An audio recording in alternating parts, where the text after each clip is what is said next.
विश्वको सर्वोच्च धरातलको आवाज महाकुलुम अनलाइन टेलिभिजन।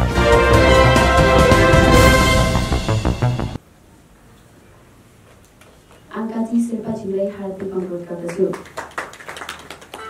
यसैगरी हामीसँग हुनुहुन्छ प्रमुख अतिथि वरिष्ठ साहित्यकार राजन बुकारुज्यू, उहाँलाई पनि म हार्दिक अनुरोध गर्दछु। यसैगरी आसन ग्रहणको क्रममा हाम्रा कविहरू हुनुहुन्छ, उहाँले अलरेडी नै आफ्नो पुरस्कार चाहिँ आफ्नो नाममा गरिसक्नु भएको छ, तर उहाँले चाहिँ आज जुन पुरस्कार छ उहाँले चाहिँ आफ्नो हातमा पाल्नुहुनेछ सम्मान स्वरूप, र उहाँलाई पनि म आसन ग्रहण गर्नका लागि अनुरोध गर्न चाहन्छु। कवि सीता तुङखेवाज्यू, उहाँ चाहिँ प्रथम हुनुभएको थियो। यसैगरी द्वितीय पुरस्कृत हुनुहुन्छ अब हामी दिँदैछौँ हेन्सन याख्याज्यू, उहाँलाई पनि हार्दिक अनुरोध गर्न चाहन्छु। यसैगरी तृतीय हुनुहुन्छ योङहाङ प्रदीप लिम्बुज्यू, उहाँलाई पनि हार्दिक अनुरोध गर्न चाहन्छु। आज ऐतिहासिक रूपमा यो प्रथम हामीले किन भनिराखेको छौँ भन्दाखेरि आज इतिहासले बिर्सिएको एउटा चर्चित कविको सँग नाम जोडेर आउने यस्तो एउटा व्यक्तित्व जसलाई इतिहासले छोपेको थियो, जसलाई इतिहासले लुकाएको थियो, उहाँलाई उजागर गर्ने हामीले यो पहिलो प्रयत्न हो। आज म आफ्नो मन्तव्यलाई छोटो ढङ्गले के भन्न चाहन्छु भन्दाखेरि हामीले पटक पटक मानिसहरूले भन्ने सुने गरेका छौँ कि जितेको मान्छेले लेखेको पाठ्यपुस्तक इतिहासभित्र हारेको मान्छेको इतिहास हुँदैन भन्ने हामीले सुनेका थियौँ। र हामीले म त 66 वर्ष पुगिसकेँ, अहिलेसम्म हामीले लाखौँ लाख किताबहरू पढ्यौँ होला, लाखौँ लाख पाठ्यपुस्तक पढ्यौँ होला, लाखौँ लाख इतिहास पढ्यौँ होला, तर जुन पाठ्यपुस्तक इतिहासलाई हामीले अध्ययन गरेका थियौँ, बुझेका थियौँ, समय कालान्तरमा ती सबै इतिहासहरू भ्रम देखिरहेको छ, झुटो देखिराखेको छ। र हामीले भन्ने गरेका छौँ यो पृथ्वीनारायण शाहले जितेको यो देश अथवा पृथ्वीनारायण शाहले जितेको भनेको इतिहासभित्र कसको हार भएको थियो, को चाहिँ पृथ्वीनारायणसँग हारेका थिए त? यो इतिहास मौन रहेको छ। यही मौनताभित्र हारेको मान्छेको इतिहास नलेखेको यो इतिहासको मौनताभित्र हराएका र हामी हारेका जनताहरूको इतिहासको हामीले खोज्यो अभियानको श्रृङ्खला यही घाँसी खडक ठाडा मगर सङ्घको यो जयन्तीसँग हामीले अगाडि बढाएका छौँ। तपाईँ हामीलाई थाहा छ, म करिबन 4-5 क्लासको विद्यार्थी हुँदाखेरि मैले पढेको थिएँ आदि कवि भानुभक्त। न प्रतिकार गर्न सकिन्थ्यो, न बुझ्न सकिन्थ्यो, किन त्यो मेरो मातृभाषा पनि थिएन। यद्यपि मास्टरले घोकाएर पढाएका ती कविताहरू हामीले पढ्यौँ। स्मृति मानसपटलमा त्यो रह्यो रहेन त्यो अर्को कुरा हो, तर अहिले आएर बुझ्दाखेरि के रहेछ भन्दाखेरि भानुभक्त साँच्चै नेपालको आदि कवि होइन रहेछ। हामीले बुझेको आदि भनेको प्रथम कवि हो।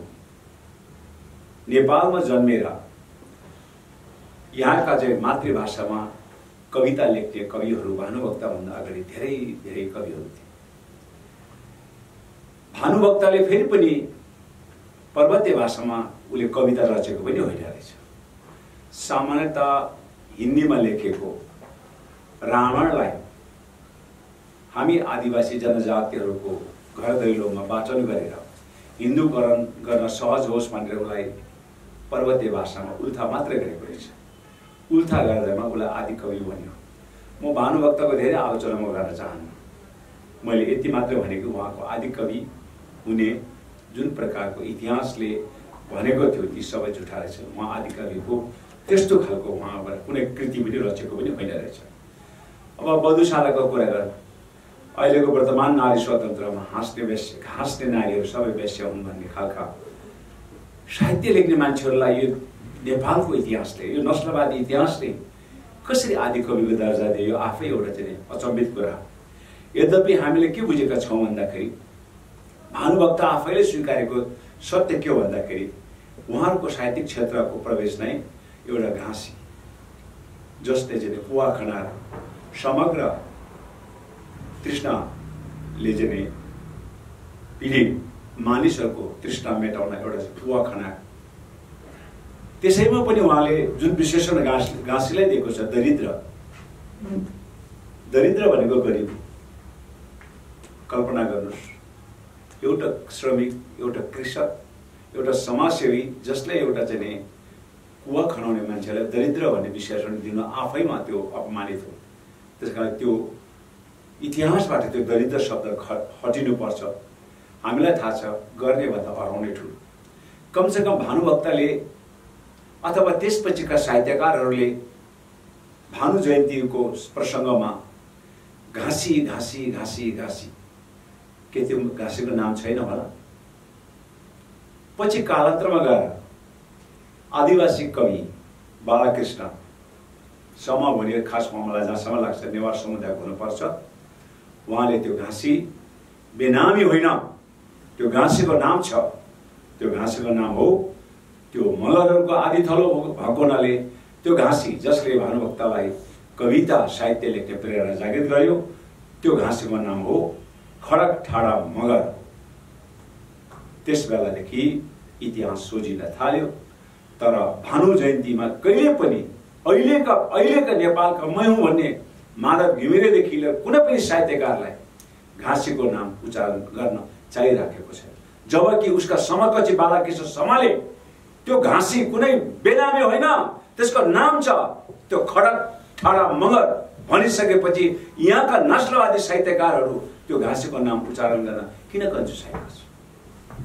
त्यसकारण आज हामी त्यही घाँसीलाई, जसले नेपालमा अब कथाकथित इतिहासकारले भने जस्तै आदिकविको जन्म बनाउन जुन योगदान पुर्यायो, त्यो घाँसीको हामी सम्मान गर्न चाहन्छौँ। यो कार्यक्रमको कल्पना मैले गरे तापनि यसलाई ठोस रूप दिनका लागि बेलायतमा रहनुभएका हाम्रा धेरै साहित्यकारहरू, धेरै अभियन्ताहरू नाम लिन मन चाहन्छु। हाम्रा साहित्यकारका छुट्टै नेपाल आदिवासी जनजाति साहित्यकार लेखक महासङ्घ बेलायतका साथीहरूको विशेष पहल कदमीमा यो कार्यक्रमले सफलता प्राप्त गरेको हो। असार 29 गते करिबन 18 भन्दा बढी कविहरूले आफ्ना जुम बैठकबाट यो कविता वाचन गरेको थियो र निर्णय मण्डलबाट घोषणा गरेका प्रथम, द्वितीय, तृतीय र सान्त्वना स्थान हासिल गर्न सफल कविहरूलाई पुरस्कारको जुन वितरणको हामीले सोच बनायौँ, त्यही पनि यो आफै पनि एउटा अभियान हो, एउटा आन्दोलनको रूपमा यो अगाडि बढ्न पर्छ भन्ने मान्यता। तर हामीलाई कोभिडले साथ दिएको थिएन। अब कोभिड केही मात्रामा घटेको हुनाले आज हाम्रो चाहिँ वरिष्ठ साहित्यकार, एउटा चर्चित नेपालको एउटा लोकप्रिय साहित्यकार राजनजीको उपस्थितिमा आज हामीले यो पुरस्कार कार्यक्रम सम्पन्न गर्न पाउँदा मलाई साह्रै खुसी लागेको छ। पारदर्शिताको पनि हुनुपर्छ मलाई जस्तो लाग्छ, आर्थिक पारदर्शिता। यही सन्दर्भमा यो कार्यक्रम सञ्चालन गर्नका लागि बेलायतमा रहनुभएका हाम्रा विश्वास दीप्ति गेलाज्यूबाट रु 5000, भगवान चामलिङज्यूबाट रु 5000, पदम हामगरबाट रु 5000, थर्क राणाजीबाट 5000, भक्त धुराबाट रु 5000, धन गुरुङबाट रु 5000, चन्द्र गुरुङबाट रु 5000, एमबी थापाजीबाट रु 5000 गरेर करिबन हामीले 40000 को हाराहारीमा रकम प्राप्त गरेका थियौँ। त्यसै अन्तर्गत हामीले चाहिँ नि प्रथम कविलाई नगद पुरस्कार र प्रमाणपत्र सहित रु 15000, दोस्रोलाई रु 10000 र उहाँहरू धरानदेखि आउनु पर्ने भएको हुनाले आउन जानको लागि पनि हामीले रु 5000 हामीले उहाँलाई प्रदान गरेका छौँ। त्यसै तेस्रोको लागि पनि रु 5000, उहाँ पनि धरानदेखि आउनुभयो रु 5000, अनि सान्तवनालाई रु 5000 हामीले गरेका छौँ। त्यस्तै आज यो कविताको एउटा हामीले एउटा सानो सङ्ग्रह राखेका छौँ। यो एउटा लिखित हो, यो मेटिँदैन। यसमा अन्य भविष्यमा चाहिँ जति कविता वाचन त्यो सङ्ग्रह गरेर एउटा पुस्तक नै हामीले निकाल्ने सोच बनाएका छौँ। यसको विमोचन आजको हाम्रो प्रमुख अतिथिज्यूबाट एकछिनमा हुनेछ। किताब को चाहिँ प्रकाशन गर्नका लागि, फोटोकपी गर्नका लागि ब्यानर र यो हाम्रो प्रथम द्वितीयलाई जुन उपहारहरू गर्दा करिब 9000 लागेको छ। हल भाडालाई हामीले 7000 दिएको छ र जलपान स्वागतको लागि हामीले 3500 गरेर करिबन 64500 को लागतमा यो कार्यक्रम सम्पन्न भएको छ। र यो कार्यक्रममा प्रमुख अतिथिको रूपमा यहाँ हाम्रो माझ व्यस्त समयको बावजुद पनि उपस्थित हुनुभएकोमा प्रमुख अतिथि वरिष्ठ साहित्यकार राजन मुकारङज्यूलाई अन्तरात्मादेखि धन्यवाद दिन चाहन्छु। यो कार्यक्रममा धेरै टाढादेखि आउनुभएर आफ्नो जो कविता वाचन पुरस्कार ग्रहणको लागि पाल्नुभएका सम्पूर्ण कविज्यूहरूलाई र यो कार्यक्रमलाई प्रत्यक्ष ढङ्गले सहभागी हुनका लागि यस हलमा उपस्थित सम्पूर्ण पत्रकार मित्रहरू, सम्पूर्ण महानुभावहरूलाई म फेरि पनि अन्तरात्मादेखि धन्यवाद दिएर यो बिदा हुनुभन्दा अगाडि मैले एउटा छोटो कविता जुन यो उसमा चाहिँ वाचन प्रतियोगितामा समावेश नगरे पनि मैले आफ्नो तर्फबाट एउटा मैले थोरै रचेको। हातमा औजार र ज्यावल लिएर आफ्नै मेहनतले महिनौं लगाएर आदिवासी घाँसीले पानीको कुवा बनाएर मुख मात्र चलाउन जान्ने काम केही पनि गर्न नजान्ने भानुभक्तले केही घण्टाभित्र कागजमा एउटा कविता बनाए। कविता लेख्ने भानुभक्तको चर्चा चल्यो चारैतिर खुब। समाज सेवा र पुण्य काम गर्ने घाँसीबारे इतिहास किन बस्यो चुप? विवेककारी इतिहास चर्चाउनै पर्छ, नत्र घाँसीको पहिचान मेटिन्छ। जितेकाहरूले लेखेको इतिहासमा हारेका जातिको कथा कहाँ भेटिन्छ? कविता लेख्ने प्रेरणा दिने घाँसी खडक ठाडा मगरको नाम भानुभक्तले किन लुकायो? भानुभक्त भन्दा घाँसीको शालिग सानो कसले बनायो? तपाईले तनहुमा गयो भने उसको घाँसीको चाहिँ शालिग भानुभक्त भने सानो छ। मनाउँछौ जयन्ती अवधिकै तिम्रो, मनाउँछौ जयन्ती अवधिकै तिम्रो, जय जयकार पनि तिम्रै गर्नेछौ। भानुभक्तलाई आदि कवि होइन, तिमीलाई आदि कवि बनाई छाड्नेछौ। यही प्रणका साथ यो जयन्तीको सुरुवात, प्रथम ऐतिहासिक जयन्ती सुरु भएको छ। फेरि पनि कार्यक्रममा सहभागी सबैलाई धन्यवाद दिँदै बिदा हुन चाहन्छु। धन्यवाद। मेरो कविता सुरु गर्छु। भानु बिनाको भानु। हाम्रो जिन्दगीमा थुप्रै घाँसीहरू हुन सक्छन्, हाम्रो जिन्दगीमा थुप्रै घाँसीहरू हुन सक्छन्, जसले थुप्रै पटक थुप्रै सफलताका कविताहरू लेख्न उत्प्रेरित गरिरहेका हुन्छन्, जसले थुप्रै पटक दुःखका रामायणहरूलाई सुखका रामायणहरूमा अनुवाद गर्न सघाइरहेका हुन्छन्। एक हामी छौँ जो लेखिसकेर सफलताको कविता, जो अनुवाद गरिसकेर आफ्नै दुःखका रामायणहरूलाई, जो भइसकेर आफ्नै जिन्दगीको आदि कवि, कति सजिलै बिर्सिदिन्छौँ ती घाँसीहरूलाई र बाँचिदिन्छौँ भानु बिनाको भानु भएर। आजकल निधारमा महानताको पोस्टर टाँसेर थुप्रै भानु बिनाको भानुहरू कथित शिखरमा उभिएर पलाखिरहेछन् सङ्घर्षका कथित रामायणहरू, जसको जिन्दगीमा डिलिट गरिएका छन् घाँसीहरू र ती डिलिट गरिएका घाँसीहरू वृद्धाश्रममा छन्। धन्यवाद। घाँसी यति बेला देशका कुल बनेको छ, मानवता र नैतिकता मिसिएको पानीको अभावले जनताको आँखा पोलिरहेको छ। कति तानाशाहीहरूले छर्किएको खुर्सानीको धुलोले तिनीहरू व्यस्त देखिन्छन् आफ्नो तानाशाही संसार रङ्गाउन सोझा सिधा जनताका पसिनाको रङहरूले। आश्चर्यचकित हुन्छु म घाँसी जब तिम्रो मुटु र तिम्रो मुटुको तुलना गर्छु। आश्चर्यचकित हुन्छु घाँसी म जब तिम्रो मुटु र तिम्रो मुटुको तुलना गर्छु। आकाश जमिनको फरक भेट्छु। कहाँको मानवता र नैतिकता विहीन ठग तिम्रो मुटु, कहाँको मानवता र नैतिकतावान दयालु तिम्रो मुटु, कहाँको मानवता र नैतिकता विहीन ठग तिम्रो मुटु, कहाँको मानवता र नैतिकतावान दयालु तिम्रो मुटु। त्यसैले आज करोडौं मुटुहरूको माझ तिम्रो जस्तो मुटु चाहिएको छ घाँसी। त्यसैले आज करोडौं मुटुहरूको माझ तिम्रो जस्तो मुटु चाहिएको छ। आज करोडौं हातहरूको माझ तिम्रो जस्तो पौरखी हातहरू चाहिएको छ घाँसी। जसले हजारौं लाखौं हजारौं कुवा बनाउन सकुन् र त्यो कुवामा नैतिकता र मानवता मिसिएको पानी खनाउन सकुन्। गरिब जनताको आँसुको नदीले तिर्खा मेटाउने ती तानाशाही आत्माहरूलाई आफ्नो अधिकार खोज्न नसक्ने ती आम मानिसहरूलाई तिम्रो जस्तो पौरखी हातहरूले बनाएको कुवाको पानी पिलाउन सकौं, जुन पानीमा काम कर्तव्य र अधिकारको मूल्य मिसिएको। धन्यवाद। कविताको शीर्षक रहेको छ कुवाभित्र गुमनाम परिचय र फेरि वाचन गर्न अगाडि म एउटा कुरा पनि भन्न चाहन्छु। त्यो भन्दैमा मैले आदिकविमाथि चाहिँ मेरो चाहिँ आदिकविमाथिको मेरो चाहिँ होइन प्रश्न थियो, आदिकविप्रतिको मेरो प्रश्न चाहिँ अवश्य हो है। हुन्छ, कुवाभित्र गुमनाम परिचय अक्षर छिचोल्न थालेसँगै पढ्न थालेँ मैले भानुभक्तका कविता र श्लोकहरू। ती सबै छापिएका छन् मानस पटलमा तर नासी। भानुभक्तका ती तस्बिर जसरी त्यो समयदेखिको कुनै कालखण्डमा देखिन उनको तस्बिर। पढ्नलाई त पढेकै हुँ भानुभक्तसँगै घाँसीलाई पनि, तर किन आएन घाँसीको चित्र मेरो आँखामा? किन जान्न सकिन मैले घाँसीको नाम? के नाकको आकारभित्र हराएको थियो त्यो नाम? के नाकको आकारले उजिरिएको थियो त्यो चित्र? आज सयौं वर्षपछि चित्त बुझ्दो जवाब पाएँ, लुकाइएको थियो त्यो चित्र। जवाब खोज्दै जाँदा यो पनि पाएँ, जो इतिहास बनाउन चाहन्थ्यो उसैलाई दरिद्र उपमा दिएर या काल्पनिक पात्रमा वर्णन गराएर मेटियो इतिहास बनाउन चाहनेकै इतिहासलाई अनि गुथियो पगरी आदि कविको हुन्थे अवतारलाई। हुन त कुवा पनि सृजना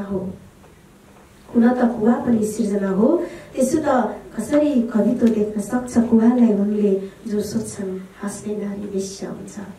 म त झन् हेरिरहेको छु है।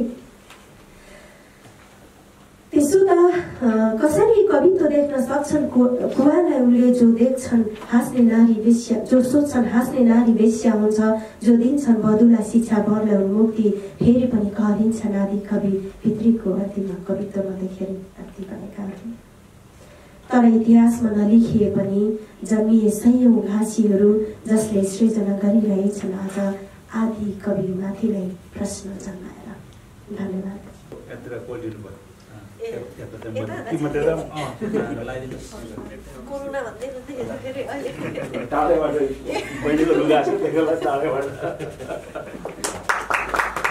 धेरै धेरै धन्यवाद दिन चाहन्छु प्रमुख अतिथि तथा सभाध्यक्षज्यूलाई। यसै गरी सीता तुङखेपाज्यूलाई पनि धेरै धेरै म बधाई ज्ञापन गर्न चाहन्छु। यसै गरी दोस्रो स्थान ओगट्न सफल हुनुहुन्छ कवि हेनसेन राई याखा, चाहिँ धरानबाट आउनुभएको छ। उहाँको प्राइज चाहिँ रहेको छ 10,000 रुपियाँ प्रमाणपत्र। त्यसै गरी उहाँले चाहिँ यात्रा खर्च पनि राखिदिनु भएको रहेछ। उहाँ कस्तो राम्रो कुरा, उहाँलाई पनि जोरदार तालीले स्वागत गरिदिनु होला।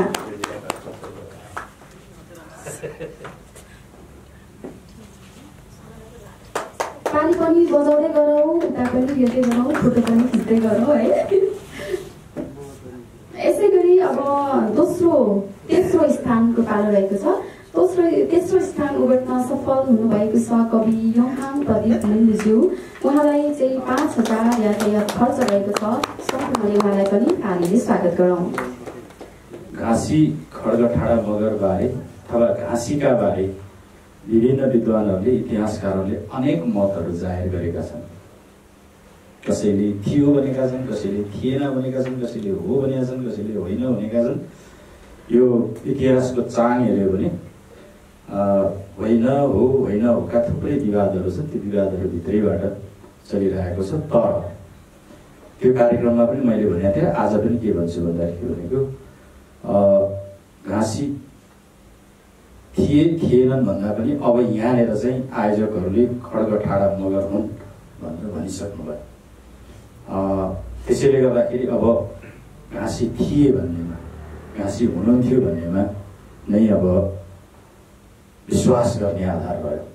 र यो प्रथम ऐतिहासिक त्यसकारण भन्नुभएको छ। यसलाई अब यो र एउटा यो बुकलेटको रूपमा पनि आएको छ, एउटा पुस्तिकाको रूपमा पनि आएको छ। यसले केही न केही अब पाइला अगाडि सार्यो। कविहरू सहभागी हुनुभएको छ, कविता लेख्नु भएको छ घाँसीमाथि, र यो एउटा पुस्तिकाको रूपमा आइसकेको छ। यसले अब इतिहासको एउटा पाइला सार्यो। अब यसमाथि प्रश्नहरू होलान्, करेक्सनहरू होलान्, विमर्श होलान्, यसले छिनोफानो त गर्दै ल्याइहाल्छ। कुरा के मात्रै हो भने अब आदरणीय हाम्रो आङ्काजीलाई 66 वर्ष पुगिसक्नुभयो र अझै पनि 16 वर्षीय जवान भएर विभिन्न अभियानहरूमा अग्रसर हुनुहुन्छ। कोही बेला लाग्छ उहाँ चाहिँ त्यो 16 वर्ष पनि पुगिरहनु भएको छैन, अझै त्योभन्दा तलतिर भर्खर टिनेजमा प्रवेश गर्नु हुँदैछ र अनि ल्याउनु छ अनेकौँ आउँछ, उहाँको अभियानहरू आउँछ। यस्तो अभियान आउँछ कोही बेला आफैलाई पनि होइन आङ्काजी दाइ त बुढो भइसकेको मान्छेले अलि माथिल्लो लेभलबाटै अलिकति बौद्धिक लेभलबाटै अलिक प्राज्ञिक ढङ्गबाटै बहसहरू गरे हुन्थ्यो भनेर भन्छु।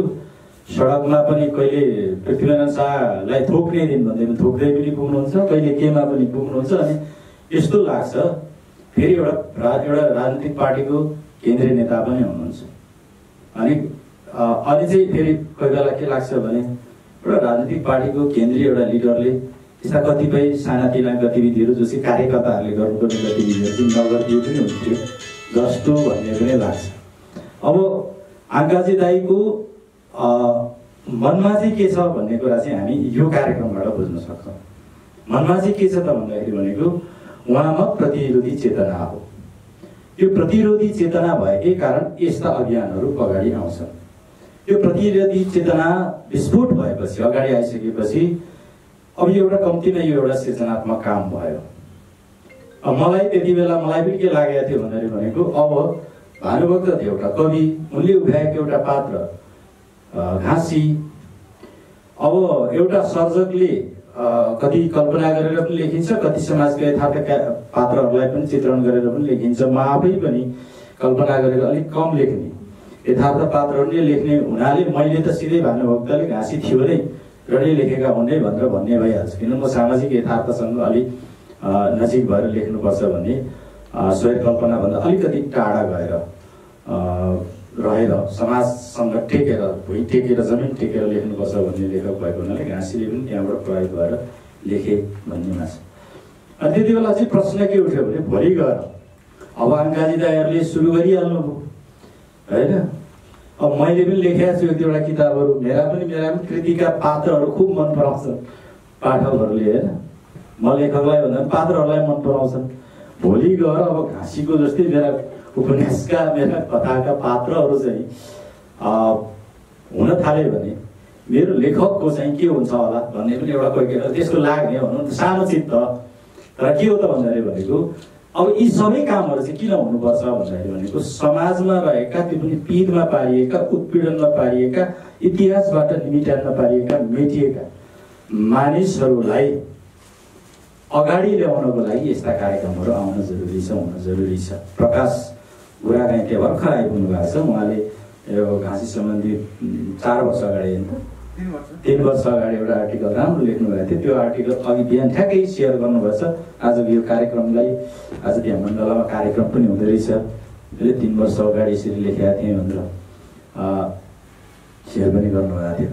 अब यसरी के छ भने अब यो घाँसीबारी खोजी हुनु भनेको चाहिँ केवल ऊ मगर हो अथवा ऊ चाहिँ जनजाति हो अथवा भनेर होइन, ऊ चाहिँ समाजको एउटा के हो त भन्दाखेरि भनेको उत्प्रेरक पात्र पनि हो र उत्प्रेरक पात्र हुँदाहुँदै उत्पीडनमा सीमान्तमा पाइएको मानिस पनि हो, नागरिक पनि हो र एउटा छलछामयुक्त इतिहास लेख्नेहरूले अथवा छलछामयुक्त इतिहास रच्नेहरूले मेटाइएका अथवा ओझेलमा पारेका व्यक्तित्व पनि हो भन्ने अर्थबाट त्यस्ता व्यक्तित्वहरूको चाहिँ हामीले उजागर गर्ने हो। कसले त त्यो उजागर गर्ने भन्दा जसले यो मुलुकमा सीमान्तकृतहरूको तर्फबाट, उत्पीडितहरूको तर्फबाट आन्दोलन गरिरहेको छ, उनीहरूको न्यायको लागि, सामाजिक न्यायको लागि जुन आन्दोलन गरिरहेको छ, त्यो आन्दोलनको अभियन्ताहरूले नै यस्ता पात्रहरूलाई केन्द्रमा ल्याउनको लागि पहल गर्ने हो। यही पहलको एउटा यो पहिलो पाइला हो।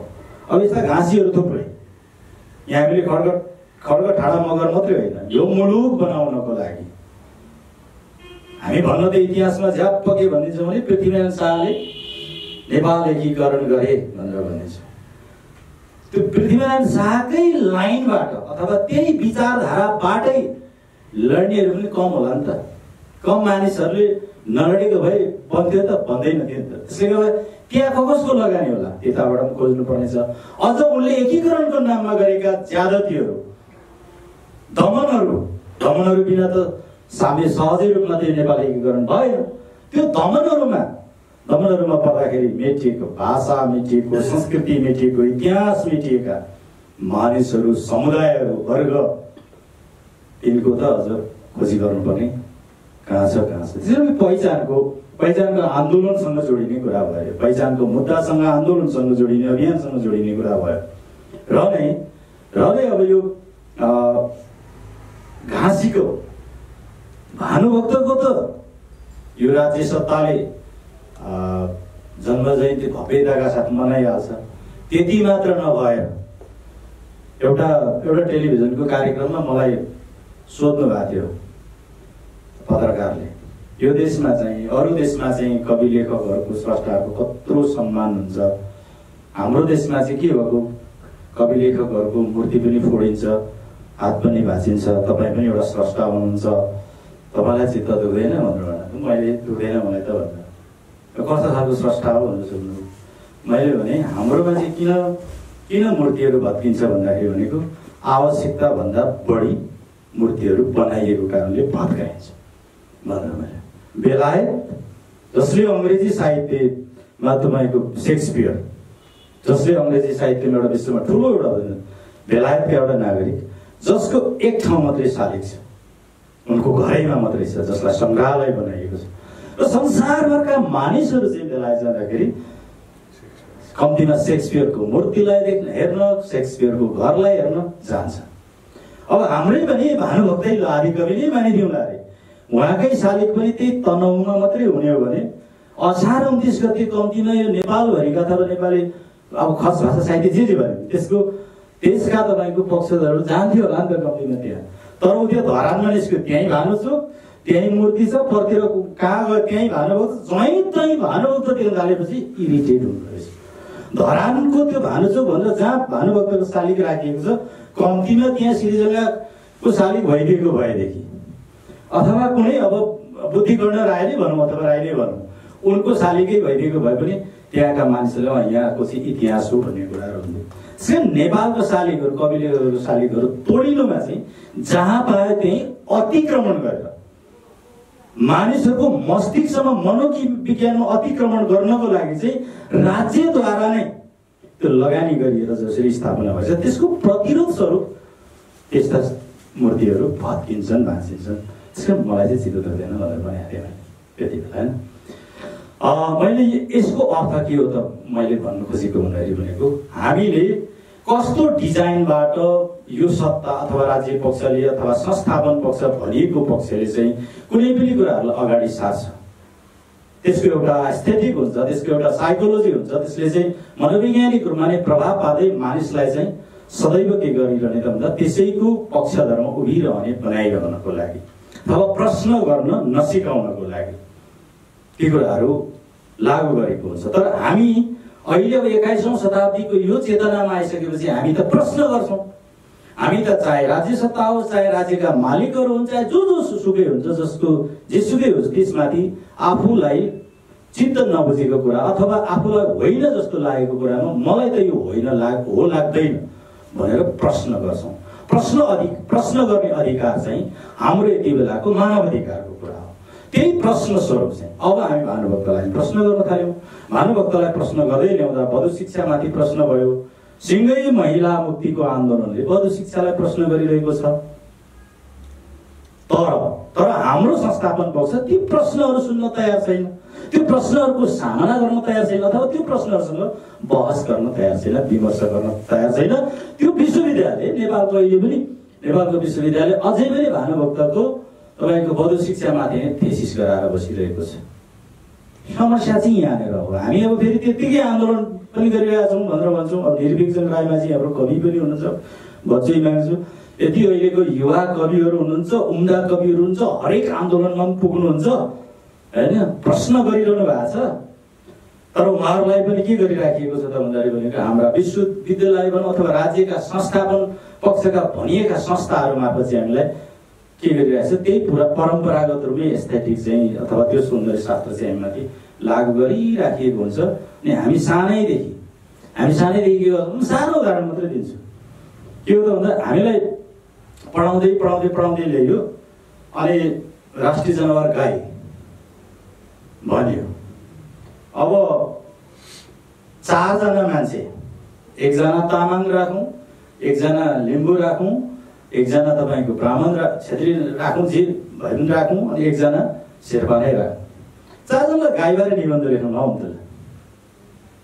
खुला रूपमा जे तपाईँलाई लाग्छ त्यो लेख्नुहोस् भनेर लाउने भने के हुन्छ भन्दाखेरि भनेको तामाङले त्यो लेख्दै जाँदाखेरि अन्तिममा के भनेर लेख्न सक्छ भने राष्ट्रिय जनवादी हो भन्छ, तर हामी चाहिँ काटेर खाने चलन छ, काटेर खान्छ। लिम्बूले लेख्नै पर्छ गाईको छाला काटेर चाहिँ हाम्रो च्याब्रुङ बजाउनु पर्छ, लेख्नै पर्छ के। तर अब त्यो अनि ब्राह्मणले चाहिँ के हुन्छ त, हामी चाहिँ उसको गौँ चलाउँछौँ, हामी चाहिँ उसलाई चाहिँ माता समान मान्छौँ, हामी लक्ष्मीको रूपमा पूजा पनि गर्छौँ। राष्ट्रिय जनवाद चाहिँ सबैले लेख्नु पर्यो नि त, अब लेख्यो। तर के हुन्छ भन्दाखेरि भनेको जसले हाम्रो माता समान हो, हामी चाहिँ लक्ष्मीको रूपमा पूजा गर्छौँ भन्छ, ऊ चाहिँ सबै मानिन्छ। अब च्याब्रुङ बजाउँछौँ हामी चाहिँ गाईको छाला काटेर भनेर कुनै लिम्बूले लेख्यो भने त ताल के हुन्छ भने तपाईँलाई नमिठो कुरा हो, नेपाली सङ्गीतको कुरा हो यो। नेपाली सङ्गीतमा एउटा गजबको नमिठोपना के छ भने रेडियो नेपाल भन्ने एउटा संस्था मात्रै थियो एक समय गीत सङ्गीतको। अब त्यहीँ भोकल टेस्ट हुन्थ्यो, त्यहाँका मालिकहरूले तेरो पास भनिदियो भने पास हुन्थ्यो, फेल भयो भने फेल हुन्थ्यो होइन। राजा महेन्द्रको आफ्नै नियत थियो यो मुलुकमा कसरी के गर्ने भन्नेमा। अनि उनले अमर गुरुङ गोपालञ्जनहरूलाई पारीबाट ल्याउनु भयो। उहाँले अमर गुरुङ गोपालञ्जनहरूलाई पारीबाट ल्याउनु मात्रै भएन, गोपालञ्जन अमर गुरुङहरू सँगसँगै भायोलिनहरू आयो, ड्रमहरू आयो, गिटारहरू आयो, धेरै आधुनिक बाजागाजाहरू आयो। बडो गजबको कथा छ। त्यो ड्रम किन ल्याइएको, किनभने त्यो रेडियो नेपालमा अब पूर्वबाट लिम्बू पनि आउँदै थियो गीत गाउन, राई पनि आउँदै थियो। लिम्बू र राई आउँदाखेरि त ढोल च्याब्रुङ लिएर आउँथ्यो। त्यो च्याब्रुङ र ढोलमा त गाई र गोरुको छाला हुन्थ्यो। त्यो गाई र गोरुको छाला चाहिँ तपाईँको रेडियो नेपालमा बजाउँछ भनेर हतार हतार ड्रम ल्याएर अमर गुरुङहरू मार्फत मालिक बनाएर मोहरा बनाएर हेर्नुहोस्, यति खतरनाक राजनीति छ सङ्गीतमा। अनि यहाँका लोकगीत गाउनेहरूलाई चाहिँ दोस्रो दर्जाको मात्रै कलाकार मानेर, अनि रविन्द्र सङ्गीतमा सारेगामा रविन्द्र सङ्गीत जसलाई हिन्दू सङ्गीत पनि भन्छु म, त्यो हिन्दू सङ्गीतको चाहिँ फलोमा गाउन सक्नेलाई चाहिँ विशिष्ट गायक गायिकाको दर्जा दिएर सम्मान दिएर, तर यहाँको लोकगीत गाउनेहरू जो आफ्नो समुदायको संस्कृति गाउँथे, सभ्यता गाउँथे, इतिहास गाउँथे, आफ्नो व्यथा कथा गाउँथे, तिनको सङ्गीतलाई चाहिँ दोस्रो दर्जाको मात्रै मान्ने मालिकहरू हो। त्यसकारण प्रश्नहरू अब यसरी उठ्छ। यी साना साना कुराहरूबाट उठ्नुपर्छ। यी साना मात्रै कुरा छैन, यी महत्त्वपूर्ण कुरा छन्, यी गम्भीर कुराहरू हुन्। हामीलाई चाहिँ तर के गराइयो त भन्दा त्यही रेडियो नेपालबाट बजाएकै त्यही सुन्ने आदत बस्यो सङ्गीत। एकजना हाम्रो राजन राई भन्ने गायक पनि हुनुहुन्छ, सङ्गीतकार पनि हुनुहुन्छ, एकचोटि लेख्नुभएछ स्टाटस।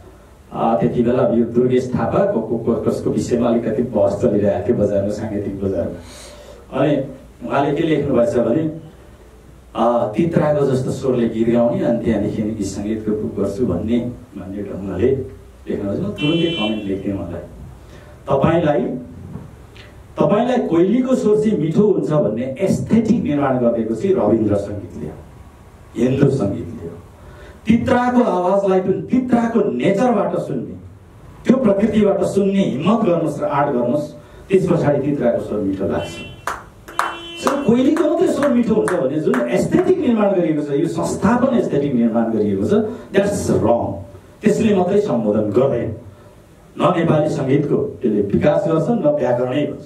कारण नेचुरल स्वरहरू हुन्छ, प्रोसेसहरू हुन्छ क्या। त्यसकारण हामीले एस्थेटिक कसरी निर्माण गर्ने भन्ने कुरा महत्त्वपूर्ण कुरा हो। र यो हेर्दा हामीले सानो पुस्तिका देखेका छौँ, होला यसका आफ्नै होला, यो भविष्यमा यो एकदम राम्रो बनेर आउनेवाला छ। तर यो घाँसीको बारेमा अथवा खड्ग ठाडा मगरको बारेमा जसरी यो एउटा काम भयो, सुरु भयो, यो ऐतिहासिक पाइला सुरु भएको छ। यसले सृजनात्मक अभियानको एउटा काम सुरु भएको छ। यसको लागि म आयोजक संस्था आदिवासी जनजाति साहित्यकार लेखक महासङ्घ युके अनि त्यो संस्थाको अभियानसँग अझ अग्र भागमा उभिएर म पनि साथ दिन्छु भनेर अगाडि लाग्नुहुने आदरणीय दयाङ्काजी शेर्पा, म दुवैलाई म हार्दिक धन्यवाद दिन्छु। विजयी कविहरूलाई बधाई दिन्छु र आफ्नो भनाइलाई अन्त्य गर्छु। धन्यवाद। आभार व्यक्त गर्न चाहन्छु। अलिक धेरै ताली बजाइदिनु होला। हामी साहित्यभित्र हाम्रा आदिवासी साहित्यकारहरूमाथि, हाम्रा आदिवासी साहित्यमाथि अघि उहाँले चाहिँ प्रमुख अतिथिज्यूले भने जस्तै गरेर तित्राको आवाजको मिठास खोज्दै सन्दर्भमा अहिले हामीले अर्को विभेदकारी साहित्यको हामीले उजागर गरिसकेका छौँ, जसलाई हामी महाकवि लक्ष्मीप्रसाद देवकोटा भन्छौँ, जसको चाहिँ लोकप्रिय मुनामदन छ। त्यसको प्रेरणाको स्रोत भनेको यहाँका हाम्रा आदिवासी नेवा गीतिकारले जीवलाछी मधुनी अथवा त्यो यस्तो एउटा वेदनायुक्त कथा हो जहाँ यहाँका काठमाडौँ उपत्यका नेवारहरूको एउटा तिब्बतमा व्यापार गर्न जान्थे। भर्खरै चाहिँ विवाह गरेको 6 महिना पनि नपुग्दै अथवा 1 महिना पनि नपुग्दै त्यो विवाहित छोरालाई आमाले अब आफ्नो पुर्ख्यौली व्यापार तिब्बतमा पठाउँदाखेरि श्रीमती आमा उसको सासु आमासँग वेदना पोखेको, ए आमा म आएको अहिले 1 महिना पनि भएको छैन, मेरो चाहिँ श्रीमानलाई चाहिँ यसपटक तिब्बत व्यापारमा नपठाइदियो भन्ने आग्रह वेदनाको। र त्यो जीवलाछी मधुनी नेवा भाषामा भएको हुनाले त्यसको कथावस्तु र मुनामदनको कथावस्तुको सामिप्यता के छ त भन्ने बारेमा अध्ययन अनुसन्धान गर्न हामीले त्यसलाई पर्वतीय भाषामा अनुवाद गरायौँ। पर्वतीय भाषामा अनुवाद गर्दाखेरि जीवलाछी मधुनी जो त्यति बेला प्रत्येकजना यो के अरे चोकमा नेवारहरूको फलाइचामा बेलुकी जुन प्रकारको भजन कीर्तन अथवा गीतिकारहरूको वाचन हुन्थ्यो। लक्ष्मीप्रसाद देवकोटा नेवारी समुदायमा नेवारका साथीहरूसँग बसेको भने नेवारको चाहिँ त्यो भाषा बुझ्दै हुँदाले त्यो गीतको मर्म उसले बुझ्यो र उसले त्यसपछि त्यो कथावस्तुलाई आधार मानेर उसले मुनामदन लेख्यो। विडम्बनाको कुरा कमसेकम त्यो मुनामदनको प्रेरणाको स्रोत यहाँका आदिवासी गीति नेवारको गीति काव्य जीवलाछी मधुनी नै हो भनेदेखि आज कति सम्मान हुन्थ्यो होला। त्यो लुकाएको छ। भान मुनामदनको किताबको बाहिरपट्टि खोल, ढाका टोपी लगाएको, चुच्चो नाक भएको, गुन्यु चोलो लगाएको महिला र एउटा पुरुषको फोटो, जबकि त्यो ठाउँ आदिवासी नेवारहरू हाको पटासी लगाएको अथवा र त्यही गीति काव्यमा एउटा चलचित्र निर्माणको अभियान थाल्नुभएका व्यक्तिलाई म तपाईँको बिचमा उभिएर उहाँको परिचय दिन चाहन्छु। उहाँ हुनुहुन्छ हाम्रो ओमचरण अमात्यजी, भक्तपुरमा हुनुहुन्छ। उहाँले यो गीति काव्यमा आधारित फिल्मको करिबन 60-70% सुटिङ चाहिँ मुस्ताङ तिब्बत हुँदै सम्पन्न भएको छ। चीनी सरकारले पनि थोरै सहयोग, उहाँको आफ्नै व्यक्तिगत लगानी भइसकेको छ र ओमचरणजी र हाम्रो अर्को अभियान यसलाई मूर्त रूप दिन सम्भवतः अर्को तिहारको लक्ष्मी पूजाको दिन त्यो फिल्म प्रवचन गर्न त्यसलाई प्रदर्शन गर्ने तर्खरमा हामी छौँ। त्यसको लागि केही आर्थिक सहयोग जुटाउनु पर्ने आवश्यकता छ। त्यो आर्थिक सहयोग जुटाउने अभियानमा हामी लागिरहेछौँ। अझै पनि एडिटिङ, मिक्सिङ, केही फिल्म सुटिङ गर्न बाँकी छ र ओमचरणजीलाई मैले आज परिचय गराउनको लागि पनि मैले यहाँ आएको छु। उहाँको झोलामा धेरैजना रङ्गीन फोटोहरू छ। यो हिजो के अरे लक्ष्मीप्रसाद देवकोटा लक्ष्मी जयन्तीको दिन हामीले यसको बारेमा प्रसार पनि गरेका थियौँ र सम्भवतः अर्को पटक घाँसी जयन्तीसँगै यहाँका नेवारहरूको एकदम संस्कृत गीति काव्य जीवलाछी मधुनीको त्यसको चाहिँ गीति नाट्य तलमुनि अङ्ग्रेजी र पर्वतीय भाषामा सबटाइटल सहितको चाहिँ फिल्म प्रदर्शन गर्न हामी सफल रहौँ, यही कामना तपाईँको बिचमा राख्न चाहन्छु। धन्यवाद।